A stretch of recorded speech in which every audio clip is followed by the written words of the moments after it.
മുത്താളെ പൊതുവെ എല്ലാ വീടുകളെയും കണ്ടുകൊണ്ടിരിക്കുന്ന ഒരു പ്രോബ്ലമാണ് ചെറിയ രീതിയിൽ. അപ്പോൾ ഈ ഫോട്ടോത്തിൽ കാണിച്ചതുപോലെ ചെറിയ രീതിയിൽ ക്രാക്ക് കാരണം കൂടുതൽ വെള്ളിച്ചില്ലായിരുന്നു, എന്നാലും ചെറിയ ചെറിയ ക്രാക്കുകൾ കാണാം. എന്ന് വെച്ചാൽ പ്രവാസികളായ ആൾക്കാർ, അതേമാതിരി പൊതുവെ നിർത്തി വർക്ക് വീട് പണി എടുപ്പിച്ചിരുന്ന ആൾക്കാരുണ്ട്. ആദ്യം സ്ട്രക്ചർ കഴിഞ്ഞ് കുറച്ച് ക്യാഷ് ആയതിനു ശേഷം പിന്നെ പ്ലാസ്റ്ററിങ് ചെയ്യും, ഒരു കോട്ട് വൈറ്റ് വാഷ് ചെയ്യും, പിന്നെ കുറച്ച് കഴിഞ്ഞ പൈസ അതിന് ശേഷം കുറച്ച് കഴിഞ്ഞാൽ പിന്നെ പുട്ടി വർക്ക് എടുക്കണം. അങ്ങനെ നിർത്തി പണിയെടുപ്പിച്ച ഒരുപാട് ആളുകളുണ്ട്, ക്യാഷിൻ്റെ പ്രോബ്ലം ഉള്ള ആൾക്കാരൊക്കെ.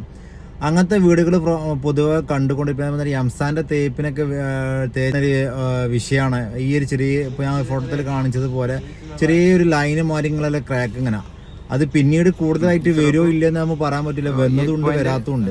ഇപ്പം നമ്മൾ പുട്ടി വർക്ക് ചെയ്യുന്ന സമയത്ത് ഇതുപോലെ ഞാൻ വീഡിയോ കാണിച്ചുകൊണ്ടിരിക്കുന്നത് പോലെ മെസ്സ് വെച്ചിട്ട്, അഥവാ ഫസ്റ്റ് കോട്ട് ചെയ്യണ മുമ്പ് പുട്ടിയിടണ മുമ്പായിട്ട് തന്നെ ഭിത്തിയിൽ നമുക്ക് ഈ മെസ്സ് വെച്ചിട്ട് മെസ്സിന് മേലെ 2 കോട്ട് പുട്ടി ഇട്ട് വലിച്ചു കഴിഞ്ഞാൽ ഈ ഒരു ക്രാക്കിന് പിന്നീട് വരാതിരിക്കാൻ 90% സാധ്യതയാണ്. കാരണം 5 വർഷം മുമ്പ് ഞാൻ ഇങ്ങനത്തെ ഒരു വീടിന് അതേമാതിരി മെസ്സ് വെച്ച് പുട്ടിട്ടതിന് ശേഷം ഇങ്ങനത്തെ ഒരു പ്രോബ്ലം, ഇപ്പോൾ ഈ ഞാൻ ഒരു 4-5 ദിവസം മുമ്പ് ആ വീടൊന്ന് വിസിറ്റ് ചെയ്ത സമയത്ത് ഇങ്ങനത്തെ ക്രാക്ക് കാണുന്നില്ല.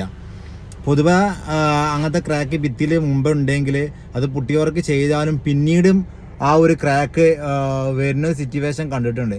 പക്ഷെ ഇങ്ങനെ ഞാൻ മെസ്സേജ് ജസ്റ്റ് ഒന്ന് പരീക്ഷിച്ച സമയത്ത് 5 വർഷമായി, ഇപ്പൊ രണ്ടാമത് ഞാൻ ജസ്റ്റ് വീടൊന്ന് വിസിറ്റ് ചെയ്ത സമയത്ത് ആ ഒരു പ്രോബ്ലം ഇല്ല.